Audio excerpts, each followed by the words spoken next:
Hi, welcome to Integrative Preparedness. I'm Steve Smith.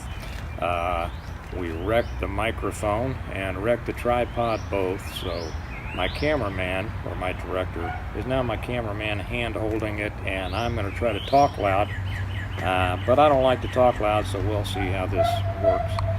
I want to talk right now about not allowing your current limitations to be your future limitations. First, though, I want to throw out a couple of suggestions that you go over and watch a couple of other channels. I'm getting to the point where I feel like my channel should just be recommending other channels, because some of these other guys are putting out such good videos that I would, and I agree with anyway, so why should I do them as well? I'll just tell you to go to them. So I'll tell you them, but stay here, please, and then I'll talk a little bit about limitations. The first one is Modern Refugee. Did one just in the last, I don't know, week. The last week has been kind of hectic for me. I got the final putting together of the third book, the renewal, done and sent off to have some proof copies printed to send back to me and have my proofers go through them. So I've been kind of busy on that. So I've lost track of some of the days, but Modern Refugee put out a video on shotguns, as if you're only going to have one gun, a shotgun would be the thing to have, and I agree with him 100%. I did a gun video sometime back, and it was really a guns for beginners, I think I called it, and I said that, you know, if you're just getting into the guns, what I would suggest would be a handgun, because you can take that with you, and you want to be able to you know, protect yourself wherever you are, and you can't carry a rifle or a shotgun with you.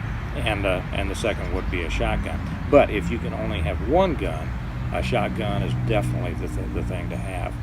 You can do everything with it. You can hunt big stuff, little stuff, protect yourself, whatever. You know, you can't shoot a deer with a pistol.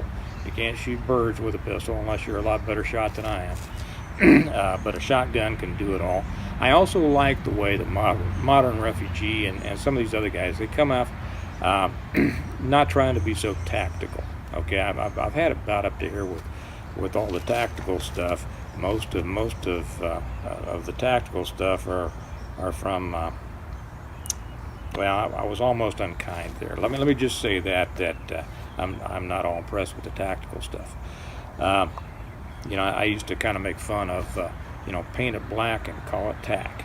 Well, it's a gun, it's a tool. Learn how to use it, and however it looks is a little bit second to your ability and the function of the weapon. So go to his, and I won't put the links down here, but just go to Modern Refugee, and it's one of his latest ones. Another one that I want to suggest you go over and check out is Steve over at Corsair Trainers is doing a great series, a tabletop exercise on what would happen if an EMP strike occurred. Now, if you've watched me a little bit, you know that EMP is my thing. That's what I've written my books about. So it's something that I've given a lot of study to and a lot of thought to for years.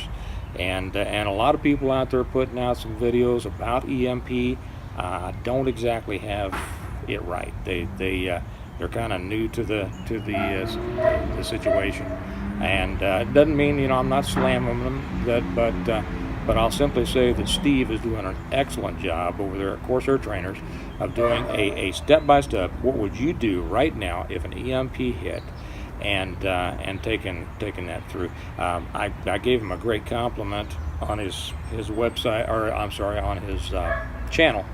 And he was very nice and said that he'd like to hear what my plan was. Well, I tell you what, it wouldn't be much different than his, so just watch his, and you'll I think you'll get a lot out of it. Now, back to mine. Getting ready for the new book to come out, I was going through some of the reviews on Amazon of the first two books, the Reversion and the Revival, to get some material for advertising and marketing and things like that. And of course, I love I love all the good ones. Everybody loves to hear good things about themselves, you know, from people other than their wife or their mother. And so we all like that. All writers, you know, like to have people say how much they love their work and all that.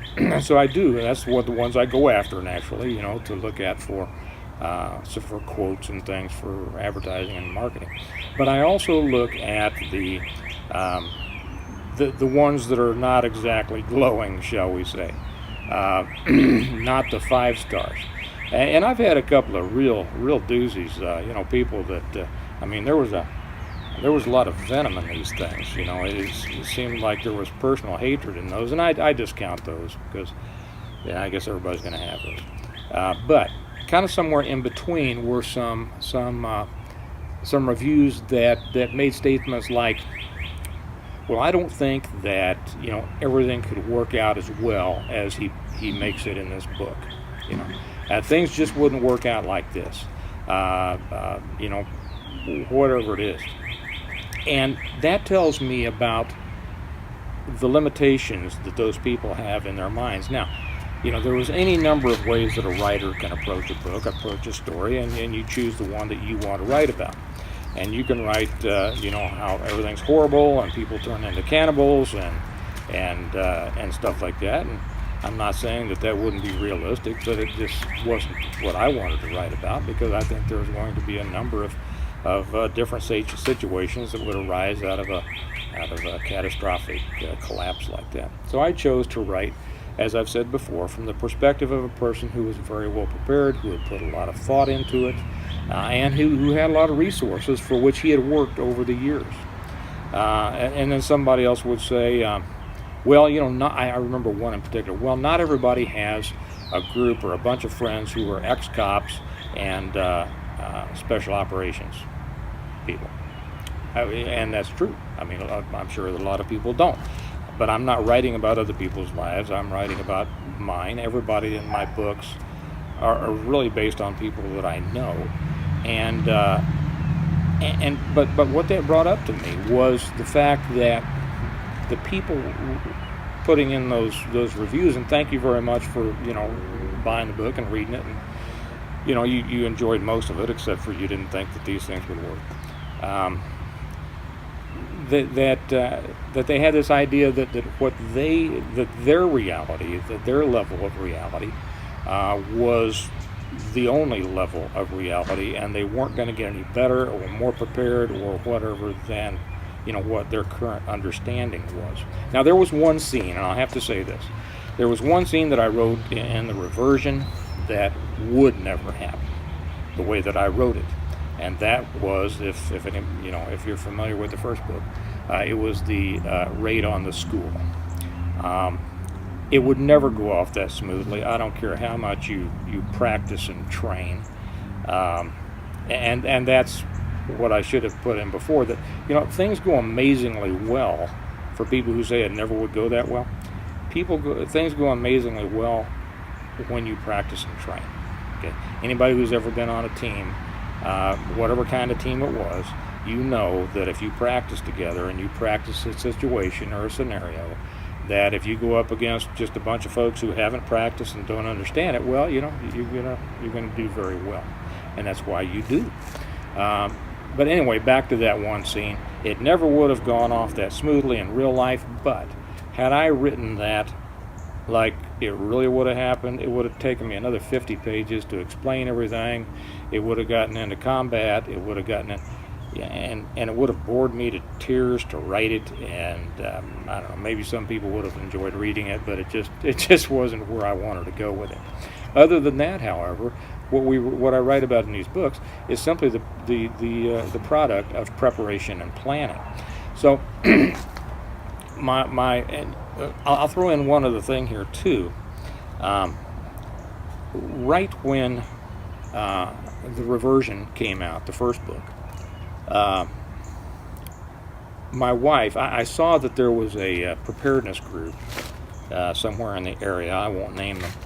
And I've never gone to a preparedness group of any kind, and so I didn't know. I figured these groups were around, so they probably had their stuff, pretty well together. Well, they were going to have a meeting, and they were going to show the film Amerigeddon. If any of you have seen that, it's too bad what happened with that movie. It was a good premise. It could have been a great movie, but the acting, the directing, the editing left a lot to be desired. And I was very disappointed that something that could have been such a good movie didn't turn out to be that. It wasn't even up on the level of Red Dawn, the first one, which I've seen. I haven't seen the second one. And so that tells you something. Well, anyway, I wasn't going to be able to make this. I would have been interested to go see this group, but I wasn't able to make it. And so my wife went and took our kids. So they went, and I was really interested to get her opinion and see kind of what the group was like. And she came home and she said, well, I won't say exactly what she said, but she was less than impressed. Let me put it that way. And so I said, well, that's too bad, and so I saw that several months later they had a meeting again. So I went, and I didn't tell them, that I'd written books. I didn't tell them that I knew anything about preparedness or at all. And I was shocked with what I saw. The people there were not in shape. I'll put that. That's being extremely kind.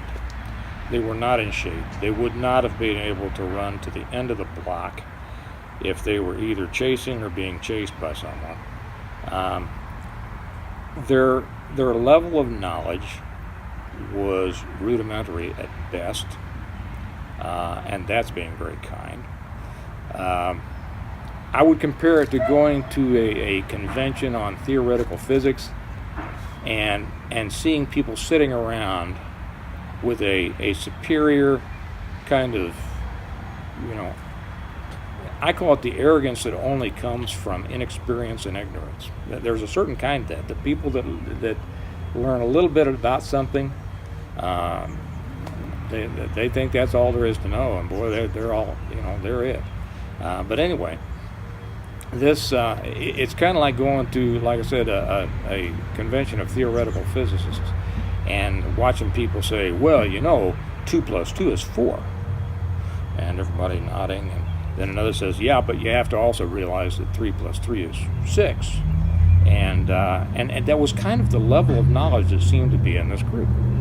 And I was really surprised because I thought, this group had been an established group for a while, and I couldn't believe the limits of what they knew and understood about preparedness and survival. Now, I'm not cracking on these people individually, certainly, and I'm not cracking on the group. My point is that both from the group and from some of the reviews that I've seen on my books, people seem to stay at their level of readiness and think that that's it, and anything that's beyond that is simply out of their ability to how should I say, they don't think that it's real. Okay, if it's not within their level of understanding, it can't happen, it can't be real, it can't be done. It's simply, and the problem with that is that there's no growth there. And a person who doesn't realize that there is a lot more to learn, a lot more that they can do, is not going to grow, and they're not going to get any better. It doesn't matter what you do in your life, if whether it's your job or schooling or raising kids.